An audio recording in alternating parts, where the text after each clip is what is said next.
கோவை மாவட்டம் தடாகம் ரோடு கோவில்மேட்டில் தாங்க இந்த 2 ஃபீமேல் பப்பீஸும் அடாப்ஷன் வந்திருக்காங்க.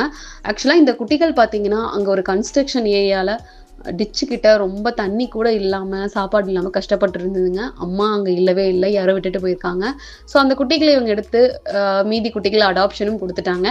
இப்போ இந்த 2 ஃபீமேல் குட்டி மட்டும் நின்றுச்சுங்க. அவங்களுமே ரெண்டல் ஹோம், அவங்க வீட்லேயும் நிறைய டாக்ஸ் இருக்கிறதுனால இந்த குட்டிகளை வந்து அவங்களால இப்போ வச்சுக்க முடியாத சுச்சுவேஷன் இருக்குங்க. இவங்க நிறைய இந்த மாதிரி கைவிடப்பட்ட குட்டிகளை எடுத்து அடாப்ஷன் கொடுக்கறதும் அவங்களுக்கு ஃபுட் கொடுக்கறதும் அப்படிங்கிறத ரெகுலராக பண்ணிட்டு வந்துட்டு இருக்க ஒரு ஆள். ஸோ இந்த ஃபீமேல் குட்டிகளை சீக்கிரமாக அடாப்ஷன் பண்ணால் மட்டும்தான் அவங்களால நெக்ஸ்ட் சர்வீஸ் எதுனாலும் பண்ண முடியுங்க. நம்ம கோயம்புத்தூர், திருப்பூர், ஈரோடு சைடு இருக்கவங்க யாருக்காவது பப்பீஸ் வேணும்னா இந்த குட்டியை அடாப்ஷன் பண்ணிக்கோங்க. அவங்க கண்டிப்பாக இந்த குட்டிகளுக்கு வந்து லைஃப் டைம் ஃபுல் சப்போர்ட் அவங்க பண்ணுவாங்க. அவங்களால முடிஞ்ச அளவு ஹெல்ப் பண்ணுவாங்க. ஸோ நீங்கள் கருத்தடை பற்றிலாம் எதுவுமே கவலைப்பட வேணாங்க. இந்த வீடியோ முடிஞ்ச அளவு ஷேர் பண்ணுங்கள்.